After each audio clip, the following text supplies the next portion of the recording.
This is E&P Reports, a vodcast from Editor and Publisher Magazine, the authoritative voice of news media since 1884, serving newspapers, broadcast, digital, and all forms of news publishing.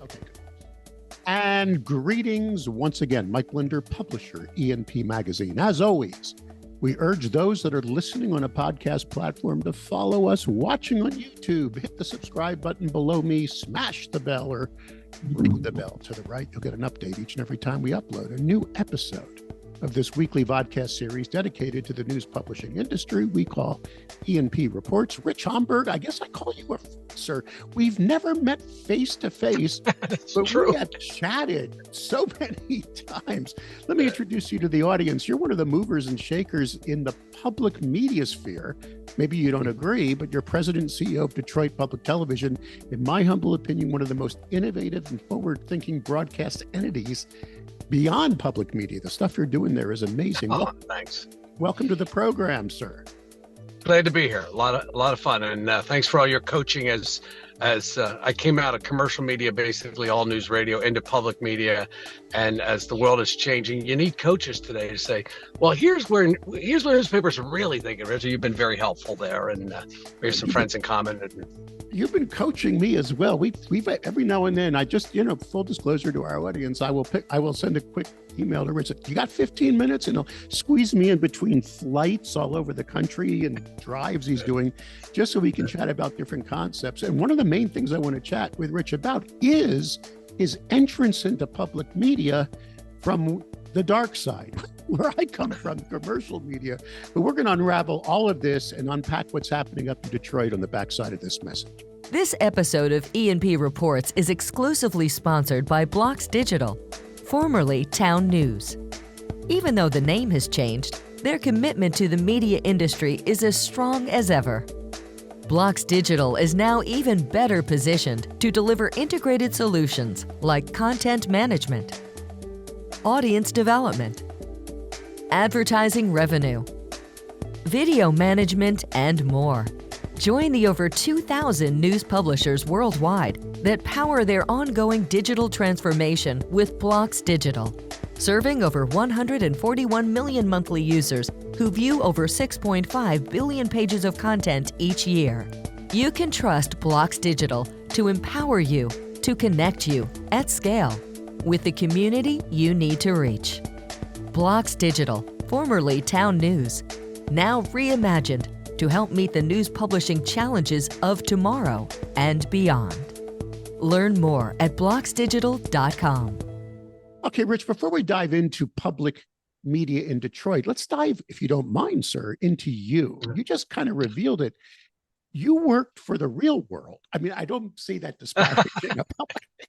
I mean, you were under pressure. You worked for big network. I mean, give me quick the elevator pitch. Yeah, real easy. I grew up outside of Philadelphia and I went to Temple University. David Boardman, by the way, is doing an unbelievable job at Temple.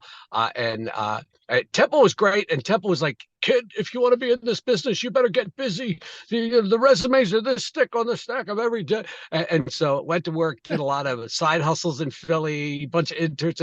And then my girlfriend went to medical school and in Puerto Rico. And a guy walks into, I was working at WCAU in Philadelphia. He says, you want to move to New York? I'm like, yeah. And so I moved to New York to work for WMCA, which was owned by Strauss Communications. Wonderful people, great experience, still friends with Eric Strauss today, and a great family. And then 2 years later, got recruited to go to work at 1010 Winds in New York. I love number 2 to number 1. That Winds was, sort of for many years was number 2 to WCBS. Not when we left. Went to work at Winds with just a great group of people. Legendary Scott Herman, number 2 at CBS Radio, and folks. There's still a tribe there, the Winds tribe, and I loved it. Had them all went to Pittsburgh to work at KDKA because in those days when you worked at Westinghouse. I was in marketing at Winds, and you got to get into sales, and then you come back. And I was like on the last boat of when they were sending folks from city to city for 5-year spans in order to build a career. Worked at KDK in Pittsburgh, spent a year in Phoenix, was on my honeymoon when I was told I was moving back to New York to be head of sales at Winds, and I was general sales manager at Winds. Took a couple years of running a small market group of stations because I always thought I wanted to do that. Long story, got crushed, and then ran shadow traffic in New York for 4 years. And then when Westinghouse bought CBS, Herman called me and said, why don't you come back and go to Pittsburgh? Tracy was born in Pittsburgh. KD's a great station, a legendary station, KDKA. And at the last minute, they said, we got a better idea. WWJ in Detroit. Legendary #2 station to WJR, one of the just great AM radio battles of all time. But JR was just iconic, and I just knew that JP McCarthy had just passed away, the morning host at JR, and I knew, because I knew all news very well, the opportunity for Jay was enormous. Called home, told my wife, we're moving to New York. She burst into tears, told me that she was moving to Pittsburgh, and hung up on me. I convinced her to move to Detroit 28 years ago. And I guess I think, Philly's got a certain tone, but Detroit is even a little stronger. I think I'm a Detroiter at heart. My wife says I'm trying to convince everybody I was born here. I just fell in love with Detroit and got very invested in the town. And I did leadership Detroit and the Super Bowl host committee and this and that. I love this town. And Detroit is a town. Basically, if you don't understand Detroit, you're going to, if you're going to live here. Okay, so I got very vested. Your move, but where was the move now? I mean, you are a hustling, like me. My whole background before I got involved in the newspaper industry as a digital sales manager that propelled me up, into, it was all radio sales. That's what I did starting in 1986. Yep. And I mean, and I'm president of the main broadcaster. I mean, I'm like you. I'm a radio sales. Grab those crumbs off the table after Yellow Pages grabbed a whole mess in the big paper and the network TV. Go. I mean, street fighting is what we used to call it. Sure. Now you're in public. Where was the move between commercial to public? So when I was at Westinghouse, Bill Baker was the head of the television station at Westinghouse, and he left to take the job running Channel 13 in New York. Bill Baker was the legendary CEO at WNET in New York. And when he did that, I said, you know what? I think that might be the long play here. I love news and public affairs. I love the city. And when the opening occurred at Detroit Public Television, I said to my wife, I think I want to go do this. And she's like, oh, you're such a knucklehead. Go ahead. But they even looked at you there because you come from a dark side. You're not an AP style book brainiac trying to win a Pulitzer Prize. You're a street fighting person who understands how to run a broadcast business. How did your resume even get looked at in the public world? Well, limited supply of general managers. Think about public television. You got to understand your city because we're a nonprofit, the only public television station in town. So you got to understand your city. You got to understand television. You got to understand public media. And so one of the challenges in this business, when the industry you and I grew up in, and it was the same way in the newspaper business, when you wanted to build a career in commercial media, you go to Lansing, then you go to Columbus, then you come to Detroit. You built market by market, and there was a system for how, whether you were selling commercial radio or you're an anchor on TV, there was a path. You went from small market, medium market, large market, and things like that. In public media, almost everyone we hire at Detroit Public Television comes in one of two ways. They're either an intern who stays, our head of production operations, our engineer, or there's somebody who comes from another industry. There are occasionally you see general managers move from station to station, but most stations are staffed with people. It's their first job in public media. That's a dumb business. That's a tough model. And so orienting folks and helping to build a culture. We have a great HR manager. How do you orient people? Almost and literally, we have this process. I do the last interview for every employee we hire, and it's a pattern. I say it's really not an interview. Do you really? And I challenge them. They want to offer you a job. Do you understand this business? Do you understand the name? Because almost everybody that comes to work in public media, and things are changing now, but almost everybody, historically, people who come to work in public media I have a vision for a show I'd like to produce. I have an idea. I think there's a series. Here's what I've always wanted to do. And I literally tell staffers, you probably get to do that at some point, but we have real job descriptions and we have a real system here. And I want you to understand the system. So the final interview I do with every employee, I say, we're going to bet, let's say 5% of our business on you. You're going to bet 100% of your career on us. Are you, and literally, if you talk to our employees, anybody that we've hired full-time in the past 15 years has heard this. We have real jobs, real job descriptions. We have a plan. We have a model.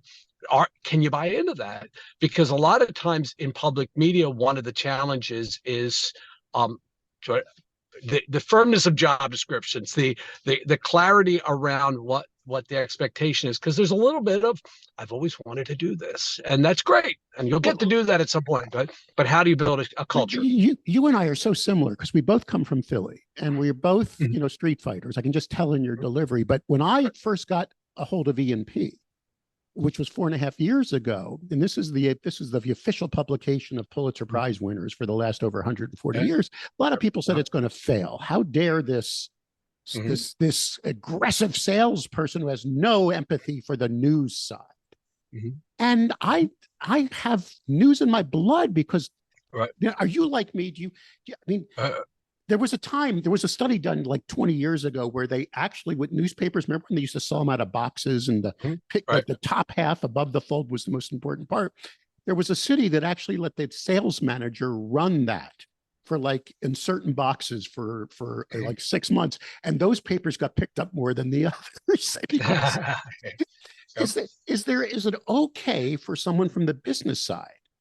And then this is a setup question because I hope you're going to answer the way I want you to be in that world now, because that world is not used to someone like you.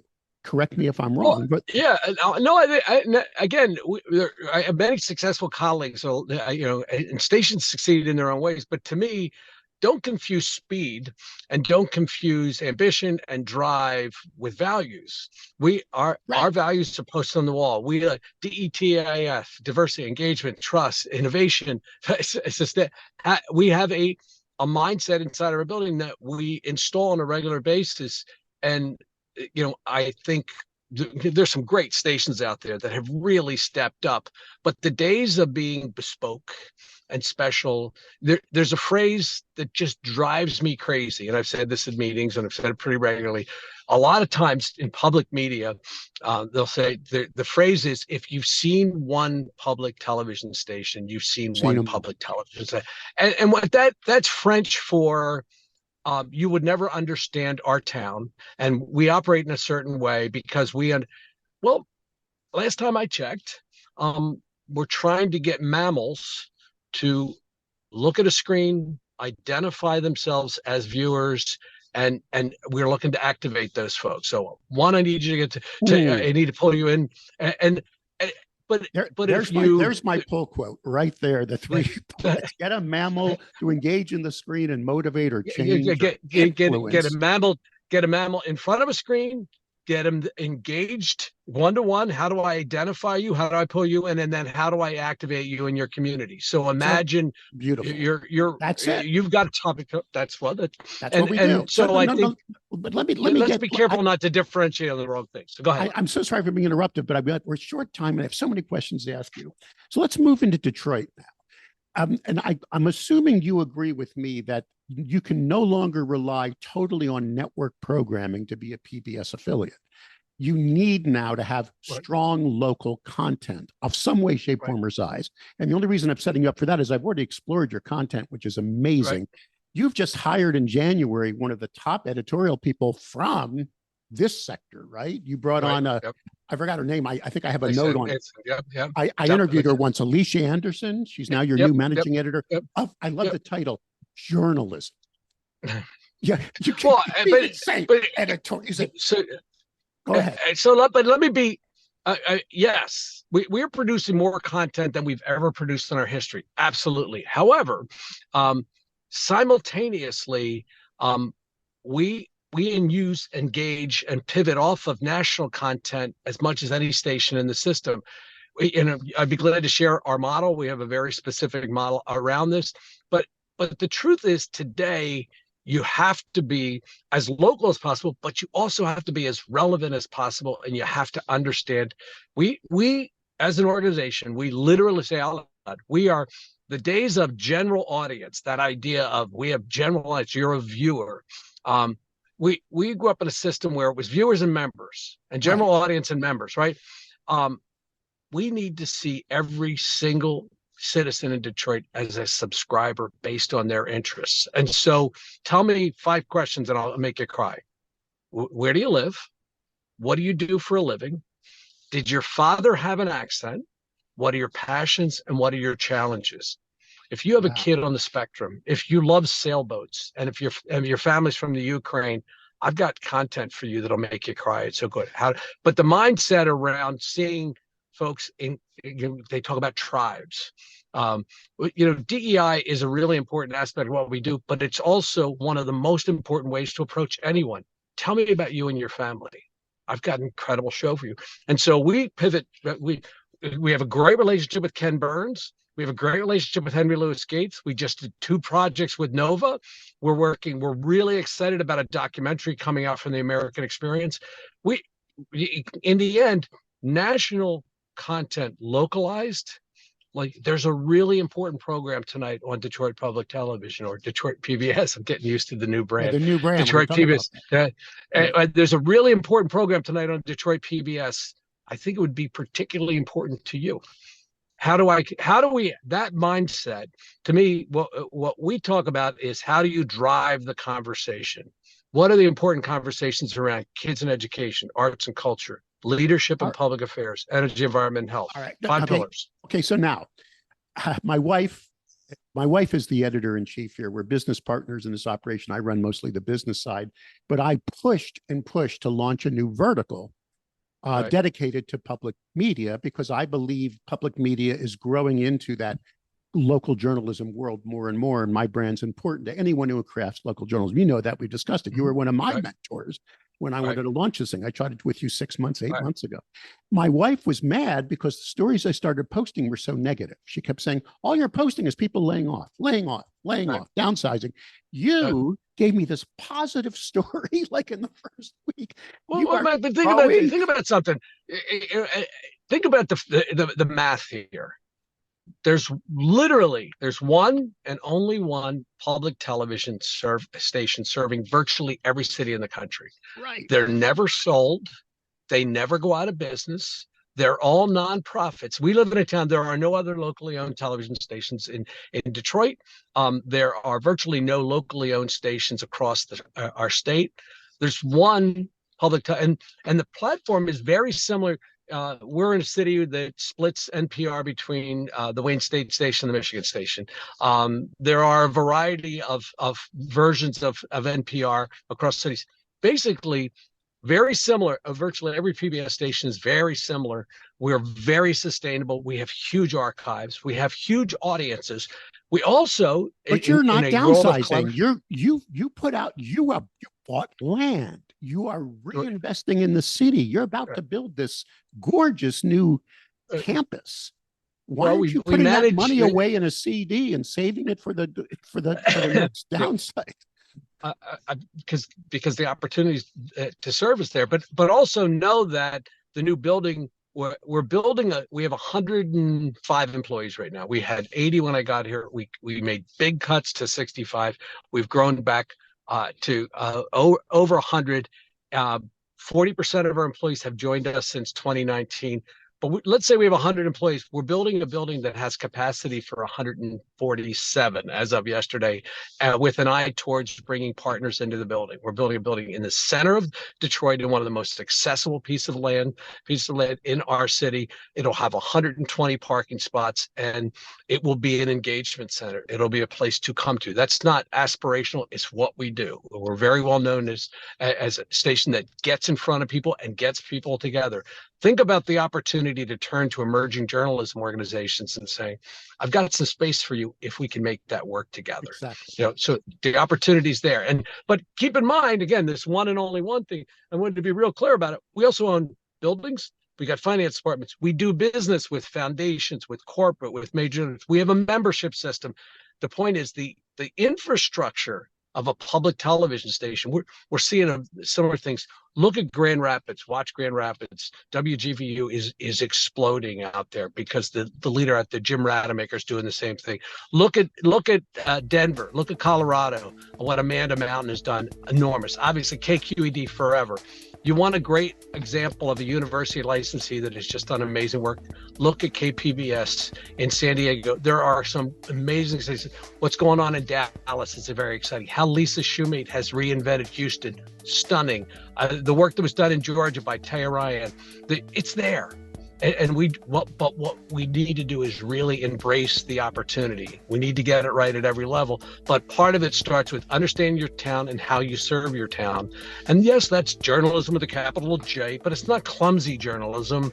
It's understanding the issues. It is driving the daily conversation. It is partnering with folks. I wish I could do this all alone.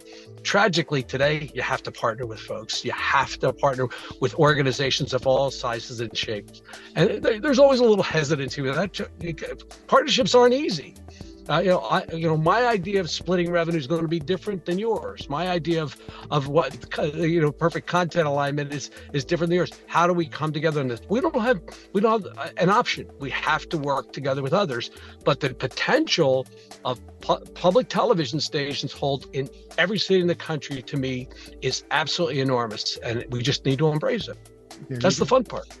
And it's all back to, all I got to say, that sounds like the best blocking and tackling, not just for public television journalism, for any local news entity to follow. The energy out of Rich Homberg is it's definitely, hopefully, something that we're all going to start to absorb. But it's a great story, and I know you'll keep us up to date during the growth and expansion. Rich Homberg, President, CEO of Detroit PBS, correct? There you go. Yes, sir. Thank you, Mike. Great to talk to you. Radical time.